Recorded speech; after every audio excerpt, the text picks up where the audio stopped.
trust me, because I'm an expert. Been getting good market advice lately? Bear Stearns is fine. Help with those nagging symptoms? The one way to cure eczema, gout, arthritis. And consultants at work. Not losing faith in the professional experts, are we?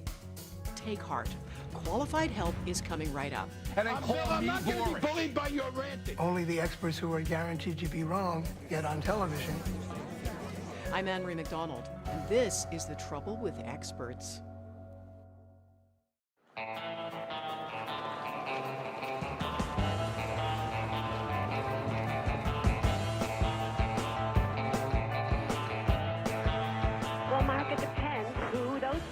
Are. Obviously, I represent experts. We can't live without them. ulterior motives or using it. There's something sleazy. They tell us how to fix our cars, decorate our homes, raise our kids, and cook our meals. Order them, or you can use small red onions at the shop. They tell us what wines to drink, what art to buy, and what opinions to hold, as well as how to eat right, exercise right, and live forever. If you want to go on a diet, there's someone who's going to tell you exactly how you should diet, and if you want to clip your toenails, there's someone who's going to be an expert in that. Every day, armies of new experts, analysts, pundits, consultants, and other authorities are churned out to fill our needs in the media and elsewhere. I'm an expert in prison survival. Trust me, I'm an expert. Prediction! It's about $500 by January 2012. Thumbs down to the stock, Amanda. It's going to go to zero. And we often cede our own opinions to them because, well, they're experts, so they know better, don't they? In the 2008 stock meltdown, we discovered that our most important experts, our financial gurus, didn't know much at all. And no expert predicted the recent Middle East revolution, though everyone had plenty to say afterwards. They realize Mubarak is fighting. We're going to have an evil empire. So what about all the other experts out there? Should we listen to them? Does having expertise mean you make better decisions and better predictions than regular people? Or are they just part of a new cult, an ever-growing expert industry that's become our new religion? The average expert is about as accurate as a chimpanzee throwing a dart. It's like a sort of vast army of fools, and they're afforded absolute authority in mainstream media. A huge percentage of experts are absolutely full of nothing but BS. And that's your soundbite for today.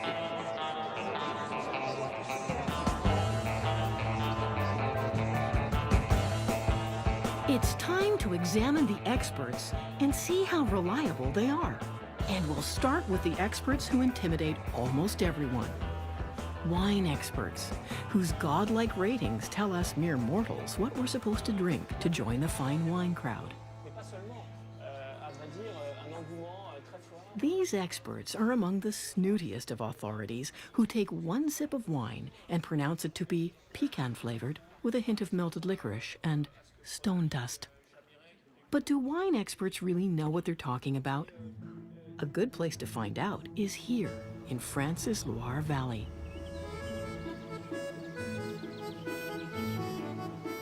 Frédéric Brochet started tasting wine on his father's vineyard when he was just 11. Today, he produces 1 million bottles a year of Chateau Domaine Empélidé.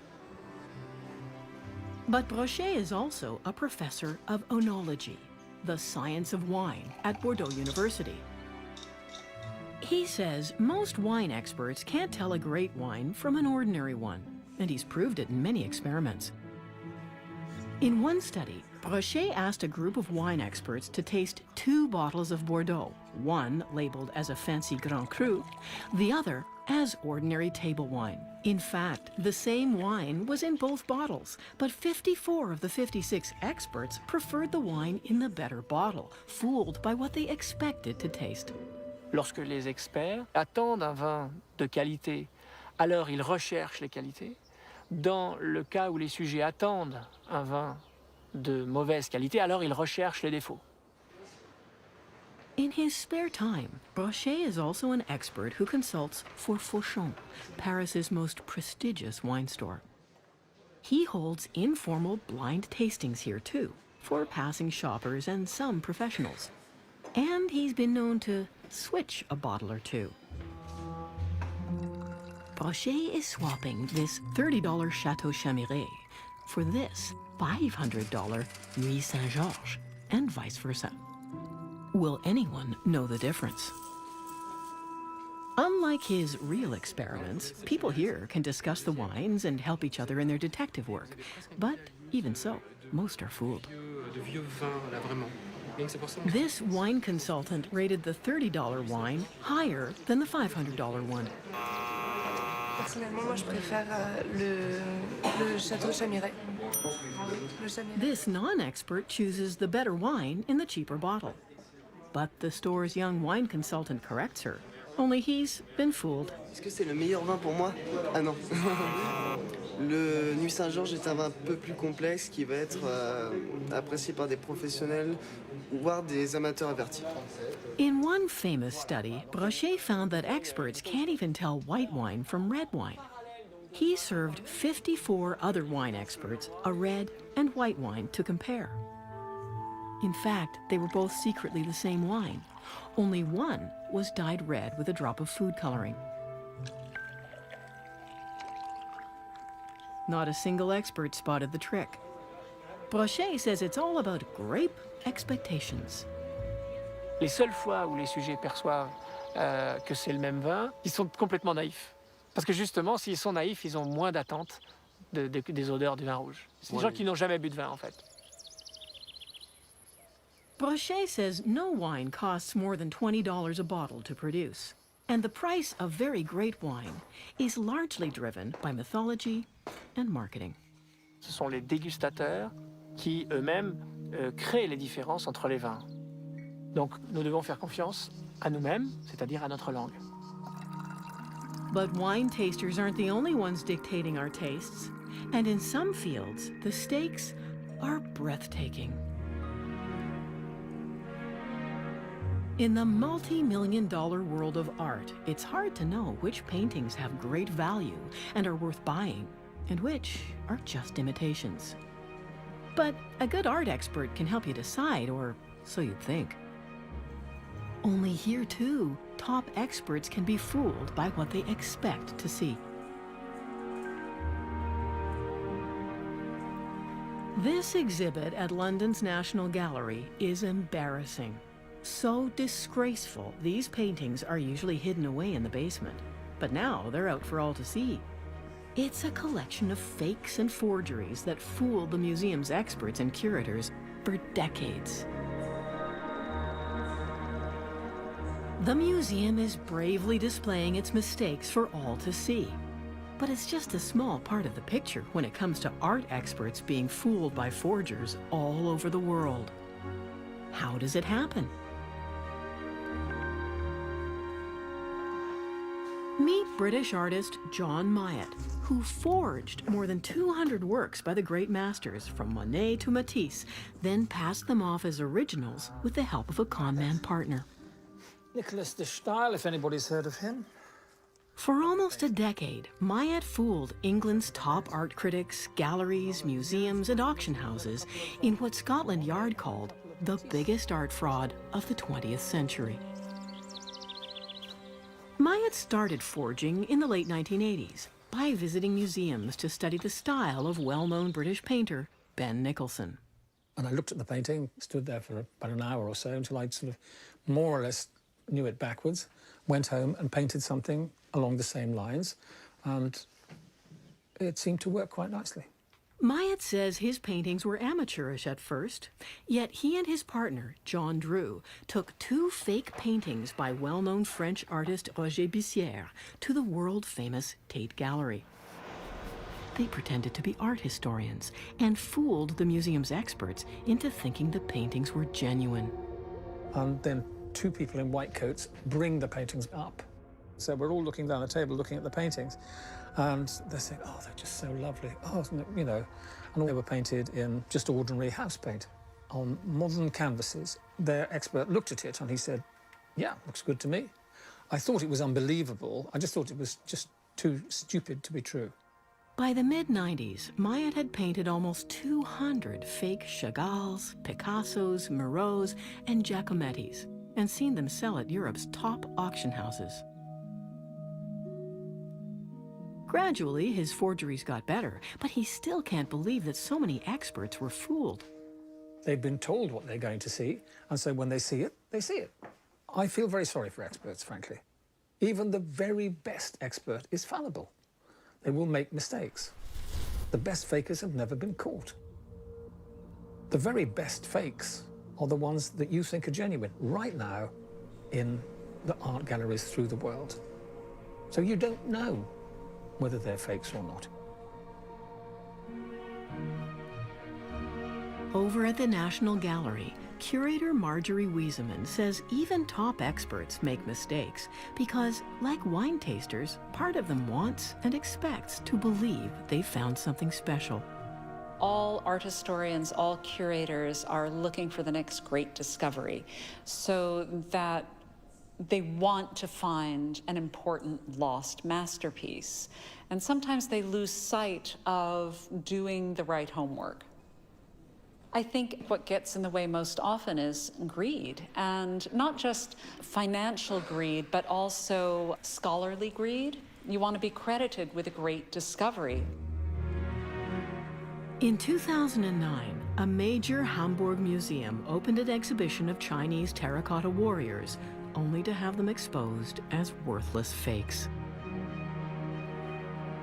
Meanwhile, an art expert who ran a German state museum was duped into declaring that a painting with bold splotches of color was the signature of Ernst Wilhelm Ney, a Guggenheim Prize-winning artist.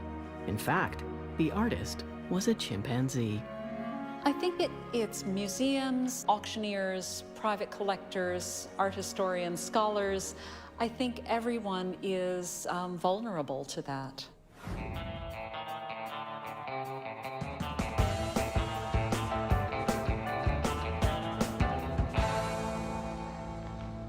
Art and wine may be elusive qualities to judge, but business is made up of cold, hard facts. That's why there are countless business coaches and management consultants whose advice fills bookstores. But what exactly makes them such experts? When former management consultant Matthew Stewart started out, he didn't have a shred of knowledge about business, just a philosophy degree. But his employer gave him a 3-week management course that turned him into an overnight expert. I was an accidental consultant. I pretty much fell backward into consulting. The first surprise for me was that my absolute lack of training didn't matter. I didn't know how the stock market worked. Stewart soon became a jet-set consulting star, traveling all over the world, advising businesses and governments. He explains how anyone can do it if they look the part, in his book, The Management Myth, Why the Experts Keep Getting It Wrong. So, there are a number of simple tips if you want to be an expert. First thing is it's important to be tall. That's always a good way to establish authority. Second thing is to wear bling bling, shiny things. Wear things that show that you have wealth on your person. Drive the right cars, stay in the right hotels. Well, nothing sells like success. That's very important to establish your expertise. You demonstrate your knowledge and your expertise with the result. The fact that you've turned these forces in your favor. Maximize. Minimize. To pass as a successful expert, says Stewart, you have to sound like one too. You do need to master a certain amount of jargon, which meant I dropped a lot of bottom lines and I tried maximizing things instead of making them better. You don't want to say our strategy is based on doing what we do well. You say it's based on our core competences. So that's how you become an expert. In Paris, historian Etienne Auger believes experts are our new priests, and jargon is their secret language.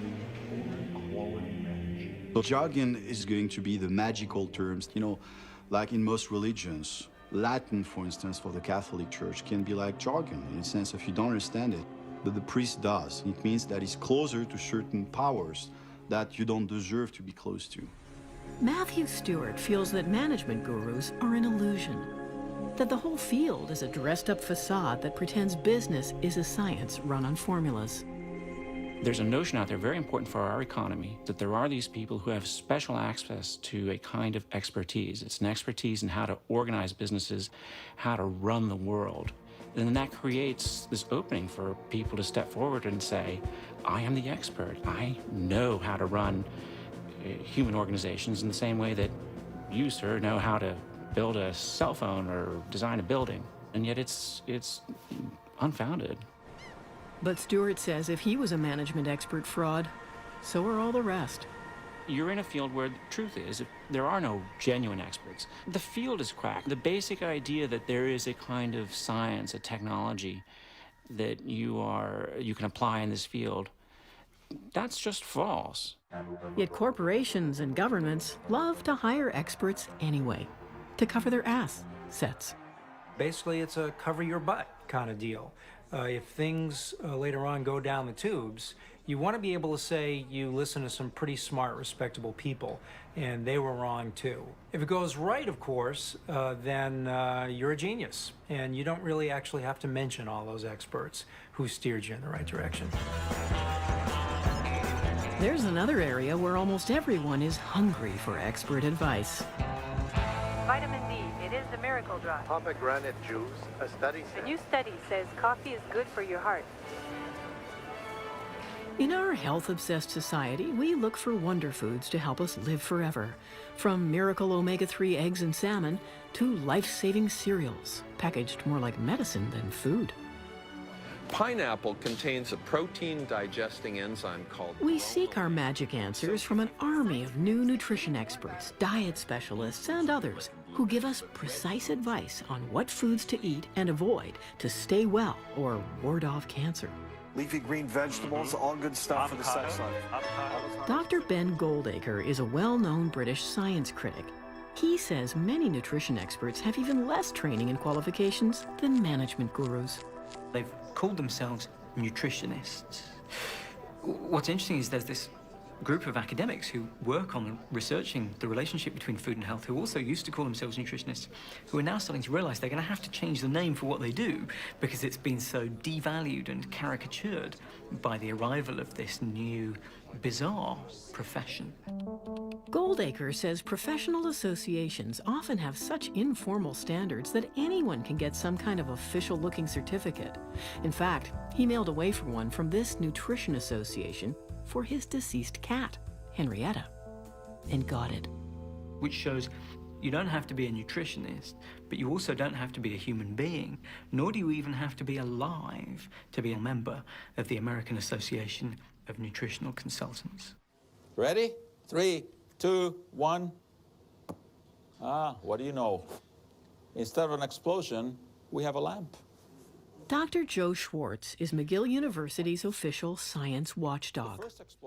The false expert is a huge problem in the science world. Many of these experts, professed experts, really are quacks. The results we obtained with thousands of patients with all types of cancer definitely proves S.U.A to be a cure for cancer. Did you hear that? The C word, cure for cancer. Studies done in laboratories. They are promoting cancer treatments that do not work. They're promoting dietary supplements that do not work. This food-grade hydrogen peroxide is the one way to cure cancer, to eczema, to gout, to arthritis. And of course, all you have to do is follow the money to see why they are doing this. Schwartz says another problem is that even respectable experts get hired to do studies with industries that may compromise their research. Once you're getting paid, it's very hard to be totally objective. There's always an angle. You know that the people who are paying you want played up, even though it's never really stated. So any time that there's money involved, I think the expertise becomes somewhat questionable. Ben Goldacre says that endless experts promising easy magic bullets in the media and on the internet just distract us from the long-term behavior we need to stay healthy. I could write, Dr. Goldacre's healthy lifestyle book, like a day-by-day advice diary, and it would say exactly the same thing on all of the 365 pages. You should eat more fresh fruit and veg every day for 70 years. And I'm really sorry about that. You know, I'm really sorry it's 70 years. I'm really sorry that your 5-day detox diet won't work, but that's the reality.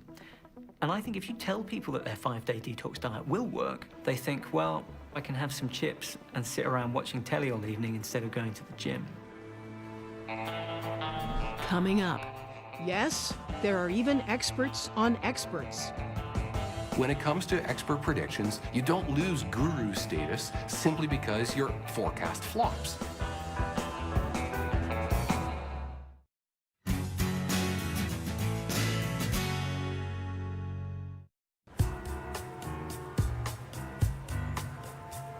Just how widespread is expert mis-expertise? Christopher Cerf is a founder of the National Lampoon. Victor Navasky is former editor of The Nation. All right. So where are we going to... The two men direct the Institute of Expertology, a wandering academy that goes wherever experts on experts are needed. Voila, the Institute of Expertology. Got it. Together, they researched a book tracking the great expert predictions of all time. For instance, the stock market has reached a permanently high plateau. Irving Fisher, world-famous economist, just before the 1929 stock crash.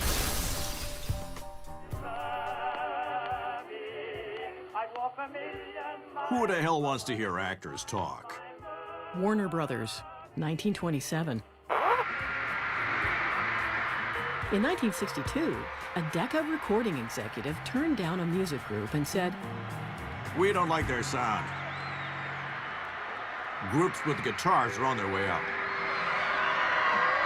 After looking at the Beatles, Well, you would think by pure chance that the experts, even if they had no expertise, would be right at least 50% of the time. But we have not found a single expert who was right about anything. okay, maybe he's exaggerating slightly. But in their book of predictions, they show military mavens are no better than other experts. Wellington is a bad general. We will settle this by lunch. Napoleon, before losing at Waterloo. They couldn't hit an elephant at this distance. Last words, General John Sedgwick, U.S. Civil War. Christopher Cerf says that media experts, often known as pundits, have been mushrooming largely because the media needs them for endless 24/7 cable channels. More and more, they use the format of having an expert who is on one side and one who's presumed to be on the other, who will have a violent argument right on screen about something. Yes. Oh, yes. Oh, I said it wasn't yes. a good investment. Are there more than two sides to every issue? Suppose one person says 2 + 2 is 7, and the other person says 2 + 2 is 5. Is the truth someplace in between? Is it 6? Science writer David Friedman spent 2 years writing a book about expert predictions and their accuracy in many fields. His conclusion? They're wrong an astonishing amount of the time. Experts are usually wrong. It's that simple. Like, surprisingly, you can actually put a number on how wrong experts are. And it turns out to be, on average, roughly 2/3 of studies in the top medical journals end up being wrong. And he is talking about respected academic experts. But today, we're told to get an expert for almost everything. We need an installation expert to set up our TV system, and a color specialist to paint our walls. Right now, grays are popular. And a relationship expert to sort out our marriage. You should not be deceitful, and when you're married, you're married. And Not to mention the experts we trust with our money and our government finances in a supposed science that's actually bogus to look at the results. Economists have studied the wrongness rate in economics journals and have concluded it's very close to 100%. Virtually all of the studies published in economics journals are wrong. When the economic bubble burst in 2008, Canadian William White was the chief economist for BIS, the central bank for government banks everywhere. Now in Paris, White says even the world's top financial experts couldn't see past their own pet theories. I think the experts over the course of the last few years have done a terrible job. They thought economics was a science. The fact of the matter is that economics is not a science. Economics is highly dependent upon human behavior. It would be a lot better if experts were to start off by recognizing how little we know about the functioning of the economy. But being wrong doesn't affect your expert status, says this author. When it comes to expert predictions, the rule is heads, I win, tails, you forget we had a bet. You don't lose guru status simply because your forecast flops. Gardner points out The Economist magazine once ran an experiment comparing 10-year forecasts about the economy and inflation predicted by a varied group of experts. And among these individuals were corporate CEOs, economists, some very esteemed people, and also some London garbage men. And 10 years passed, and at the top of the table were the London garbage men. Meanwhile, the reign of error continues, from trivial decisions to the biggest purchase of our lives. Nice. Awesome. Give me a top, so I've got... Meet Mike Holmes, the Canadian TV star who's on a global crusade to expose experts who do shoddy work in home renovation. His latest TV series has a new target, home inspectors. And then there's a homes inspection. Yep, they make lots of mistakes too. Really expensive ones. Line here. Today, Holmes' crew is filming this Toronto house. It was purchased for $280,000 after a home inspector expert gave it the A-OK. When problems started, the owner turned to Holmes, who discovered it needed almost $200,000 more in repairs. Holmes has seen lots worse. All the plumbing is done. We're just waiting on But he says the real problem is that home inspectors are seen as highly qualified experts, when many have little or no real expertise. To become a home inspector, you can snap your finger. There's a 1-hour course that you can do online. There's a 2-week course. And really, let's think about this. What's their background? Where did they come from? Were they builders? The ones that were builders, I want to see as home inspectors. But if you just worked at McDonald's and you were tired of working at McDonald's and, again, didn't know what to do, and you just did a 2-week course and all of a sudden you're a home inspector, and now you, the homeowner, looks at them as an expert. Despite all the evidence, the expert industry keeps growing, turning out more Insta-experts all the time. Coming up, a visit to expert school. Well, it is a fantasy to be a pundit. It is a fantasy to be a guru. So there are a lot of people trying to get in. I would like to become a well-known expert. I'd like to be on CNN one day.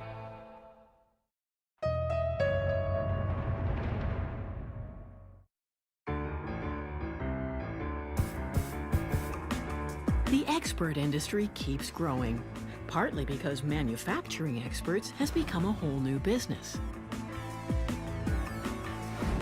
There are people who claim they can turn anyone into an expert in just a few days.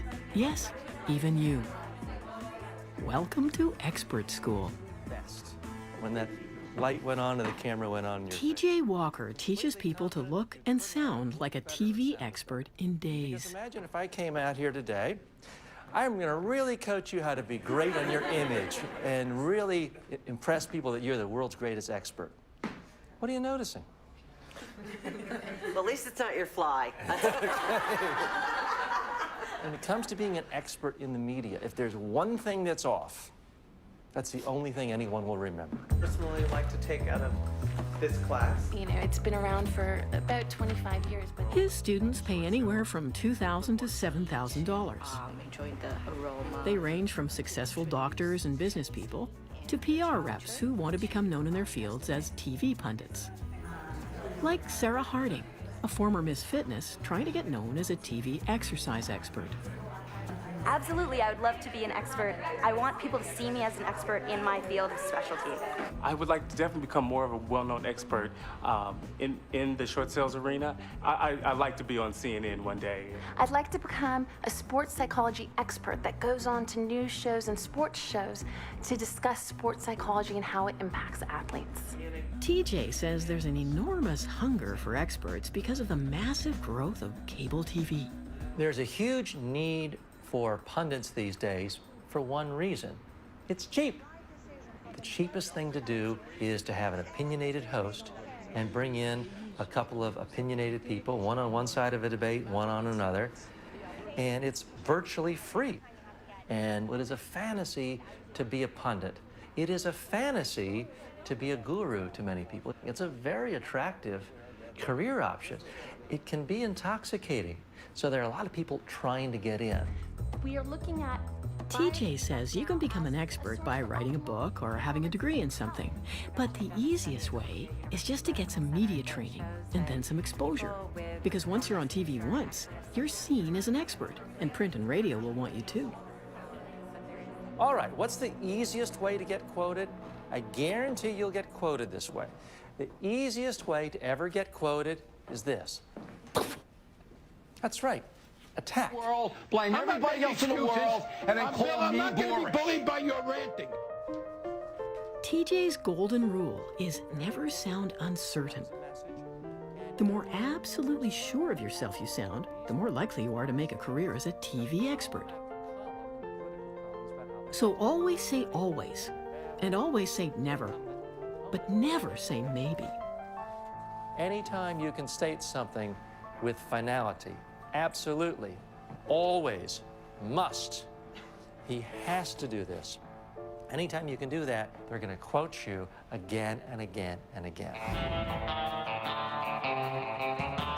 So another classroom of premature pundits marches out to sell certainty. Part of the growing army of experts who are just experts at giving opinions. A Berkeley professor is the world's leading expert on experts. He's been scrutinizing experts closely for 20 years. Professor Philip Tetlock followed 300 top government and media experts over 2 decades as they made 82,000 predictions. These included political predictions about world events. Questions like, will the Soviet Union collapse? Will Germany be reunited? Will Quebec separate? The results? The experts barely did better at their forecast than monkeys throwing darts. That's like random guessing. And the more well-known and certain the experts were, the more often they got it wrong. The very worst experts, the experts whose predictions were furthest from reality, had very strong opinions. The formula for getting it really wrong is to have very strong opinions, to be unwilling to revise them in response to new evidence, and to be willing to make predictions that go out far in time. We're going to see depression-level unemployment rates, 22, 25%. $200 a barrel oil. Bear Stearns is fine. Do not take your money out. This is real. If there's one take. And when you have the combination of all those things, you go off a cliff. We get the experts who give us the wrongest answers and give it to us in the most certain terms.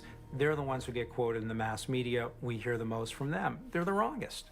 So if you're actually thoughtful and admit that there are many sides to an issue, you don't get hired and you don't get heard, and you're not an expert.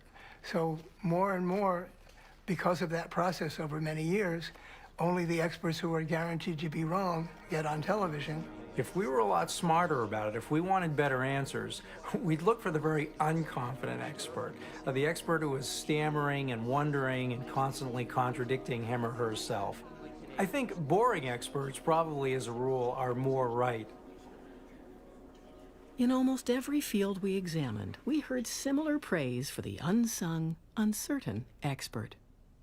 When you have an expert that is absolutely certain, for me, that's when alarm bells go off, and I automatically say, no, there's something wrong here.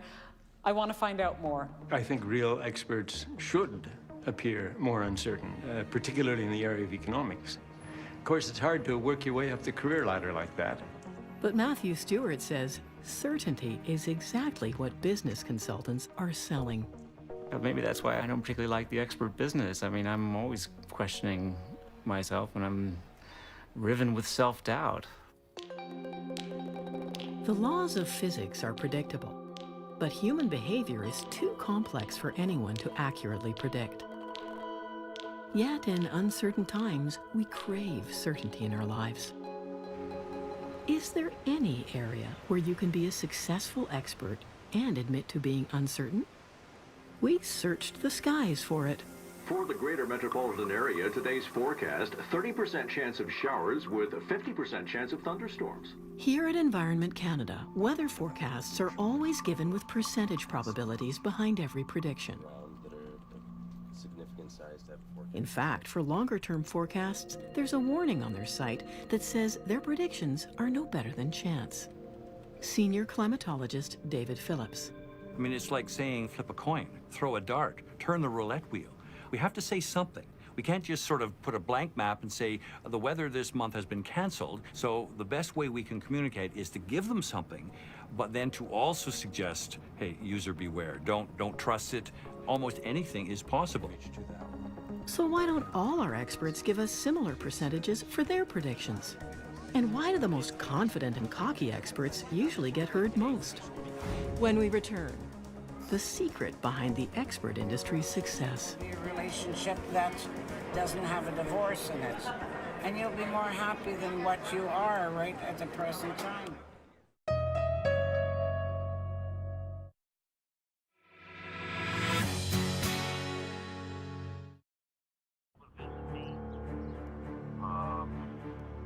And I don't know where else to turn.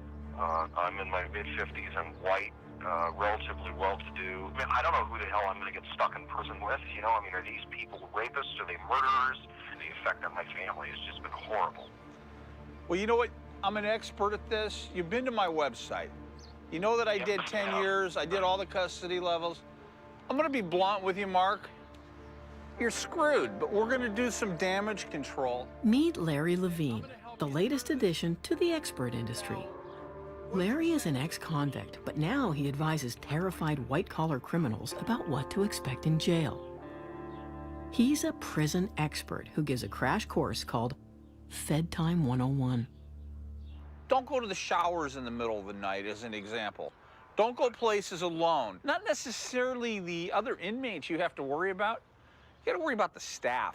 When I tell you about what's going to happen on the inside of a prison, on the other side of the fence, you need to trust me, because I'm an expert.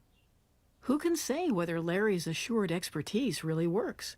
But many clients are desperate to believe him because they're scared and there's nowhere else to turn. And that may be why we all turn to experts. We live in a hectic world with endless, bewildering choices, and we are too overwhelmed to work things out for ourselves. So we seek advice on how to live our own lives and find it in many new preachers, from personal trainers Cardio workout, the therapy that to sexperts and parenting experts. to go and use the potty, it will just create more anxiety. Remember this all. Our growing dependence on experts just creates more of them. I think we're too easy on ourselves if we caricaturize this process as being about exploiters and victims. I think it's much more interesting than that. I think it's that we want to have these experts, and there are people who want to be experts, and we're all playing this game together. We want someone to come in and say, don't worry anymore, do this, and it will get better. And if somebody's going to say, feel better now, then feeling better now is almost as good as fixing the problem. It's like the little child that always wants to believe that somebody's in charge. And I think one of the most important moments of my life, actually, was when I began my professional career at the Bank of Canada. And what became perfectly clear was that there wasn't actually anybody in charge. But I think we all want to believe that somebody knows and somebody really understands, because the alternative to confront all of this, what is essentially chaos, is very difficult for people to live with, I think. We look for certainty, and the experts give us that. They tell us that it's all okay, that someone knows how it all works. They have a lot more in common with witch doctors or shamans than they would like to admit, and that we tend to admit to ourselves. And the relationship will be a relationship that doesn't have a divorce in it. And you'll be more happy than what you are right at the present time. For millennia, we have used clairvoyants, palm readers, and other fortune tellers to guide our actions and tell us what's going to happen in the future. But in today's modern world, we're too sophisticated to believe in fortune tellers, so we look for replacements. It's been said that those who make a living from their crystal ball are condemned to eat shattered glass. But that doesn't seem to be true for those behind the glass of our TVs who continue to talk, because we are desperate for someone to point the way. Any way at all. There's a tribe, when they're out on the hunt, they don't know which way to go. They're shamans. Take out a bone from a carcass, they examine the cracks, they throw it on the ground, and if the cracks point in a certain way, they go off in that direction. Turns out that that is an effective way for them to avoid preconceived notions. If they sit down and discuss where should we go, they tend to go in the same direction all the time. Whereas if they rely on the cracks in the bone, and they imagine that it involves some expertise, that sends them off in directions that they might not have gone, and that ultimately proves more fruitful. In the end, we have to make decisions. We have to do things. So sure, experts, of course, play a role in our society. If nothing else, they sometimes give us the confidence to act. Typically, doing something is better than doing nothing.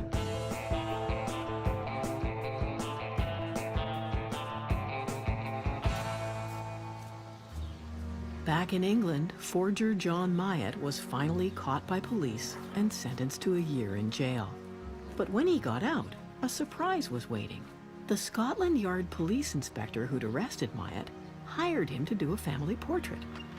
And so did the prosecutor, and some court officials who appreciated his unusual talents.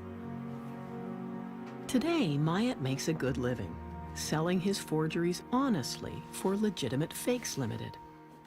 He's painting this fake Monet for Ronnie Wood of the Rolling Stones, whose face will appear on one of the figures.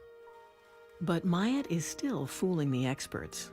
Police think 120 of his 200 fakes are still in circulation with private owners, art dealers, and perhaps museums who value them. And Myatt would just as soon leave it that way. If they do own it and enjoy owning it, and everybody thinks it's authentic, you know, including the experts, then why on earth would anybody want to come along and say, oh, you know, I painted that? So perhaps there is some benefit in getting the wrong advice from experts, if the result leaves you happy. Then again, there's definitely an expert out there somewhere with a totally different view.